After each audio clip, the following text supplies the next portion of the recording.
Euclides Rodrigues Pimenta da Cunha nasceu em Cantagalo, no Rio de Janeiro, no dia 20 de janeiro de 1866, na Fazenda Saudade.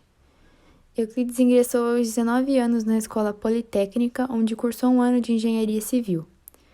Posteriormente, ele também ingressou na Escola Militar da Praia Vermelha, mas acabou sendo expulso. E foi na Escola Superior de Guerra que fez os cursos de Artilharia, de Engenharia Militar e completou seu bacharelado em Matemática e Ciências Físicas e Naturais. Ele se afastou do exército e se mudou para São Paulo, onde passou a colaborar com o jornal Estado de São Paulo. E foi nesse momento que foi convidado como jornalista a cobrir o conflito de Canudos, no interior da Bahia, em 1897. Depois de 5 anos, ele publica sua obra mais conhecida, Os Sertões, um relato histórico-ficcional sobre o arraial de Canudos e a destruição de seu povo. No ano seguinte, em 1903, ele foi eleito membro da Academia Brasileira de Letras e do Instituto Histórico e Geográfico Brasileiro. Trabalhou durante alguns anos como engenheiro civil, até o momento que decide voltar para o Rio de Janeiro. Lá, ele presta concurso para a cadeira de Lógica do Colégio Pedro II em 1909. No dia 15 de agosto do mesmo ano, com 43 anos, Euclides da Cunha falece no Rio de Janeiro, sendo assassinado pelo suposto amante de sua esposa. Como dito anteriormente, ele foi o jornalista convidado pelo jornal Estado de São Paulo para cobrir a Guerra de Canudos, e foi assim que surgiu sua obra mais emblemática, um misto de literatura, relato histórico e jornalístico. Os Sertões foi publicado em 1902 e narra os acontecimentos da guerra, no interior da Bahia, liderada por Antônio Conselheiro. E é sobre essa obra que falaremos nesse vídeo. O livro tem 630 páginas de um relato histórico em conjunto à literatura que traz aspectos críticos, científicos e sociopolíticos. Ele é dividido em 3 partes: a terra, o homem e a luta. A terra é um estudo geográfico do sertão. Descreve a fauna, a flora, o solo, o clima, as secas, etc. Já o homem é uma descrição socióloga e antropológica sobre o homem, a vida e a cultura do sertão. Mostra o caráter determinista do autor, que acredita que o meio, a raça e o momento histórico definem o homem. As primeiras partes são extremamente descritivas, pois apenas descrevem e introduzem o cenário e personagens do ápice do livro, a luta. A luta é a descrição da Guerra de Canudos. É uma descrição do conflito feita pela junção de um jornalista profissional e o autor como um ser humano. Narra as 4 expedições feitas com um olhar que só alguém realmente presente nos momentos de fome, miséria, peste e de violência de uma guerra poderia ter feito. Características.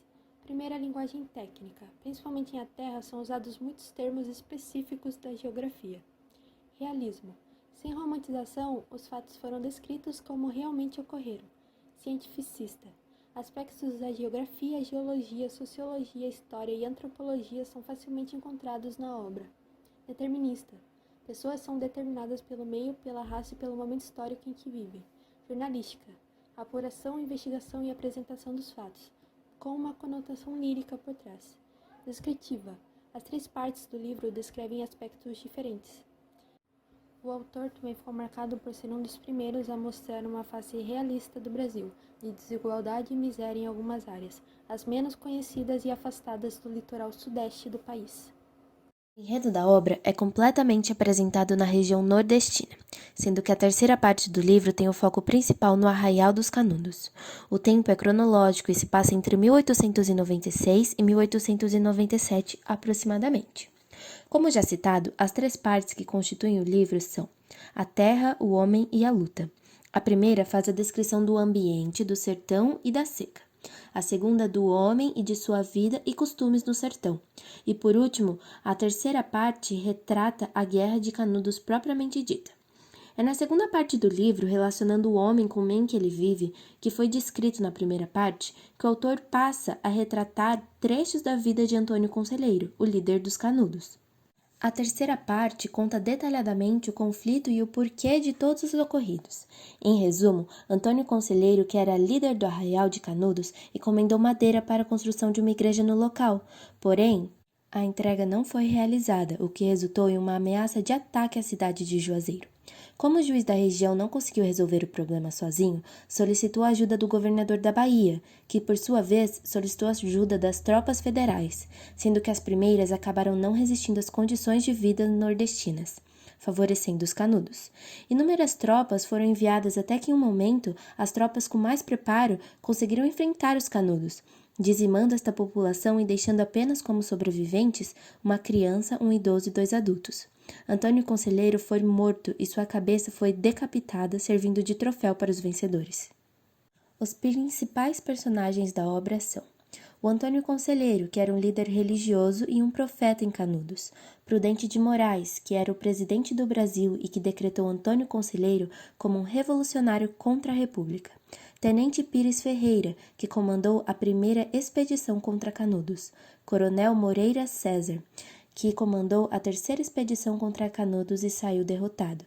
E General Arthur Oscar, que comandou a quarta expedição, que resultou no fim da Guerra Sangrenta. Os demais personagens são generalizações que representam seus locais de origem, como o vaqueiro, que representa o povo nordestino, que a todo momento se vê contra as adversidades do local em que vive, e o gaúcho, que representa os moradores do sul, que em nenhum momento se vê enfrentando problemas relacionados às condições do lugar em que vivem. Por se tratar de uma descrição do lugar, Euclides da Cunha estudou o meio que influenciou na criação do caráter e na característica do sertanejo, e assim tornou legítima a comprovação da teoria que explica a determinação do meio sobre o homem, a teoria determinista.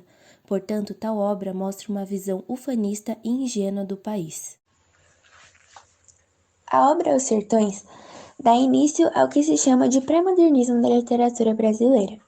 Euclides da Cunha critica o nacionalismo exacerbado da população litorânea que, não enxergando a realidade daquela sociedade mestiça produzida pelo deserto, agiu às cegas e ferozmente, cometendo um crime contra si própria, o que é o grande tema de Os Sertões. Em tom crítico, também mostra o que séculos de atraso e miséria em uma região separada geográfica e temporalmente do resto do país são capazes de produzir, um líder fanático e o delírio coletivo de uma população conformada. A obra revela, às vezes com crueldade e certo pessimismo, o contraste cultural nos dois Brasis, o do sertão e o do litoral. A transição de valores tradicionais para os modernos está na denúncia que faz da realidade brasileira, até então acostumada a retratar um peri, um baracema, um gaúcho, ícones do nosso romantismo. Descreve pela primeira vez em nossa literatura os traços e condições reais do sertanejo do jagunço, a sub-raça que habita o Nordeste brasileiro. O herói determinista que resiste à tragédia do seu destino, disfarçando de resignação o desespero diante da fatalidade. Esta ruptura de visão do mundo gera também um rompimento no plano linguístico. A objetividade científica na abordagem de um problema leva o autor a buscar termos precisos, e nessa escolha, sua linguagem torna-se especializada e, por isso, às vezes difícil, mas que se justifica pelo objetivo de tornar exata a comunicação das ideias. Além disso, Os Sertões é um livro que vai contra o conformismo, é um livro de ideias e soluções, de questionamentos e proposições ousadas, principalmente para aquela época. Agora faremos a análise de alguns trechos da obra, um de cada divisão do livro: a terra, o homem e a luta. E o sertão é um vale fértil. É um pomar vastíssimo, sem dono. Depois, tudo isto se acaba.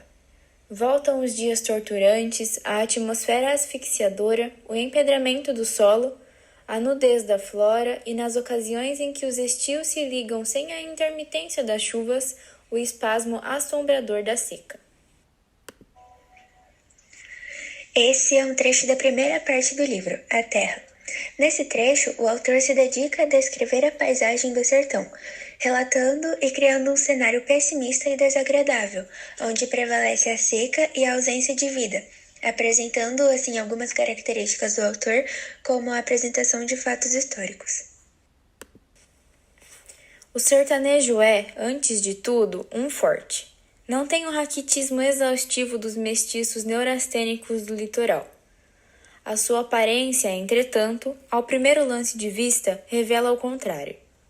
Falta-lhe a plástica impecável, o desempenho, a estrutura corretíssima das organizações atléticas. É desgracioso, desengonçado, torto. Hércules Quasimodo reflete no aspecto e a fealdade típica dos fracos. O andar sem firmeza, sem aprumo, quase gigante e sinuoso, aparenta a translação de membros desarticulados. Agrava-o a postura normalmente abatida, num manifestar de displicência que lhe dá um caráter de humildade deprimente. Descrevendo o homem, esse trecho continua com a postura pessimista. Apesar de relatar a força do povo sertanejo que sofreu muito durante a Guerra de Canudos, ele descreve a aparência de forma totalmente depreciativa, que expressa implicitamente as consequências dos acontecimentos que o livro relata. As características que mais se destacam nesse trecho é a apresentação de fatos históricos, exposição da realidade brasileira e a marginalidade dos personagens. Concluídas as pesquisas nos arredores e recolhidas as armas e munições de guerra, os jagunços reuniram os cadáveres que jaziam esparsos em vários pontos.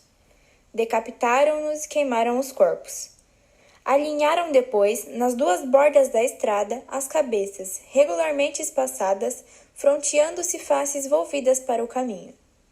Por cima, nos arbustos marginais mais altos, dependuraram os restos de fardas, calças e domas multicores, selins, cinturões, capes de listras rubras, capotes, mantas, cantis e mochilas. Um pormenor doloroso completou essa encenação cruel. A uma banda avultava, empalado, erguido num galho seco de angico, o corpo do coronel Tamarindo. Era assombroso. Como um manequim terrivelmente lúgubre, o cadáver desaprumado, braços e pernas pendidos, oscilando à feição do vento no galho flexível e vergado. Aparecia nos ermos feito uma visão demoníaca. Esse trecho descreve mais o final da batalha, quando todos os impactos da luta na vida do povo sertanejo vêm realmente à tona. Sem abandonar o pessimismo, o cenário é catastrófico e cruel. Relata uma guerra que causou a perda de muitas vidas e inúmeros impactos sociais. Características como a marginalidade dos personagens, a apresentação de fatos históricos são as mais presentes nesse trecho.